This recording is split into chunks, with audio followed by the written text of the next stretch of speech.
గాంజాని ఎలా నిరోధించాలి, గాంజా మీద ఉక్కు పదం ఎలా మోపాలి అనే దాని మీద చాలా సీరియస్ గా డిస్కషన్ కూడా జరిగింది అధ్యక్ష. దీని మీద మన గవర్నమెంట్ లోకి వచ్చిన వెంటనే ఫస్ట్ ఆఫ్ ఆల్ గౌరవ ముఖ్యమంత్రి గారు డిపార్ట్మెంట్ వాళ్ళందరితో కూడా కూర్చొని ఈ గాంజా ఎక్కువగా ఉండటం వల్ల లాస్ట్ గవర్నమెంట్ లో ఈ గాంజా డ్రగ్స్ వినియోగం గానీ రవాణా గానీ విపరీతంగా అయిపోవటం, ఎక్కడైనా గాంజా దొరికినా డ్రగ్స్ దొరికినా దానికి సెంటర్ పాయింట్ ఆంధ్రప్రదేశ్ అవడం లాస్ట్ గవర్నమెంట్ లో మనం చూసాం. దీని నేపథ్యంలో first of all crime rate ని తగ్గించాలి అంటే ఈ గాంజా అరికట్టాలి, అదేవిధంగా డ్రగ్స్ అరికట్టాలి అనే ఏకైక ఉద్దేశంతో గౌరవ చంద్రబాబు నాయుడు గారు సీఎం గారు ఒక ఏర్పాటు చేసుకుని ఈగల్ అని సపరేట్ గా ఒక వింగ్ ని కూడా ఏర్పాటు చేయడం జరిగింది అధ్యక్ష. దానికి ఆంధ్రప్రదేశ్ ప్రభుత్వం కూడా జీవోఎంఎస్ నెంబర్ 145 మనకు ఇచ్చారు అధ్యక్ష. మొన్న బడ్జెట్ లో కూడా ఈగల్ కి సపరేట్ గా ఒక బడ్జెట్ ని కూడా కేటాయించారు అధ్యక్ష. ఒక IG level officer DIG level officer ఏర్పాటు చేసి ఒక టీమ్ ని ఏర్పాటు చేయడమే కాకుండా ప్రతి జిల్లాలోని కూడా ఈగల్ టీమ్స్ ని ఏర్పాటు చేయడం, అదేవిధంగా నార్కోటిక్ పోలీస్ స్టేషన్స్ ని ప్రతి జిల్లాలో సుమారుగా 26 జిల్లాల్లోనూ కూడా అధ్యక్ష నార్కోటిక్ కంట్రోల్ సెల్స్ ని ఏర్పాటు చేయడం కూడా జరిగింది అధ్యక్ష. ఇందాక మన సభ్యులు మాట్లాడుతున్నప్పుడు 11,000 ఎకరాల నుంచి మనకు 100 ఎకరాల వరకు రావడం అనేది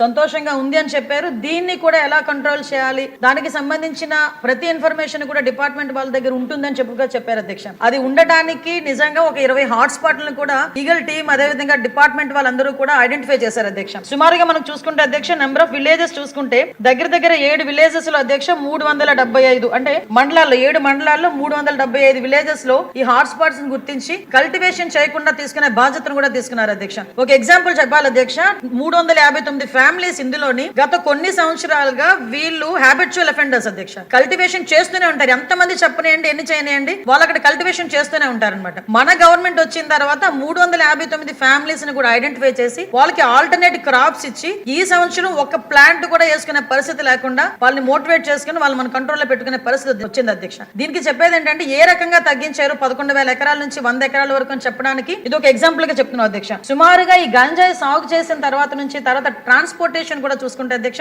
మనకి మిగతా రాష్ట్రాల నుంచి ఈ మధ్య కాలంలో మనం గాంజా పట్టుకున్నాం అధ్యక్ష. దగ్గర 40,088 కిలోల గంజాయిని మనం పట్టుకున్నాం అధ్యక్ష. 564 వాహనాలను జప్తు చేయడం జరిగింది అధ్యక్ష. అంటే సుమారుగా మనం చూసుకుంటే అధ్యక్ష మన దగ్గర కల్టివేషన్ కన్నా ఈ చుట్టుపక్కల రాష్ట్రాల నుంచి మన దగ్గరకు వచ్చే ట్రాన్స్పోర్టేషన్ చాలా ఎక్కువగా ఉంది అధ్యక్ష. దీని నేపథ్యంలో ఇమీడియట్ గా హోంశాఖ అదేవిధంగా ఈగల్ టీం వాళ్ళు కలిపి ఒక ఇంటర్ స్టేట్ కోఆర్డినేషన్ మీటింగ్ కూడా ఏర్పాటు చేసుకోవడానికి అదేవిధంగా ఒక సెల్ ను కూడా ఏర్పాటు చేసుకోవడానికి కూడా నిర్ణయించుకున్నాం అధ్యక్ష. దాని మీద ఆల్రెడీ స్టేట్ లెవెల్ కమిటీ కూడా ఒకటి ఫామ్ అయింది అధ్యక్ష. సిఎస్ గారి ఆధ్వర్యంలో ఒక స్టేట్ లెవెల్ కమిటీ అదేవిధంగా మనకి డిస్ట్రిక్ట్ లెవెల్ కమిటీస్ కూడా ఇందులో ఉన్నాయి అధ్యక్ష. డిస్ట్రిక్ట్ మెజిస్ట్రేట్ మనకి ఆధ్వర్యంలో మన ఎస్పీ గారు చైర్మన్ గా ఉండి ఒక కమిటీ కూడా ఏర్పాటు చేసుకోవడం జరిగింది అధ్యక్ష.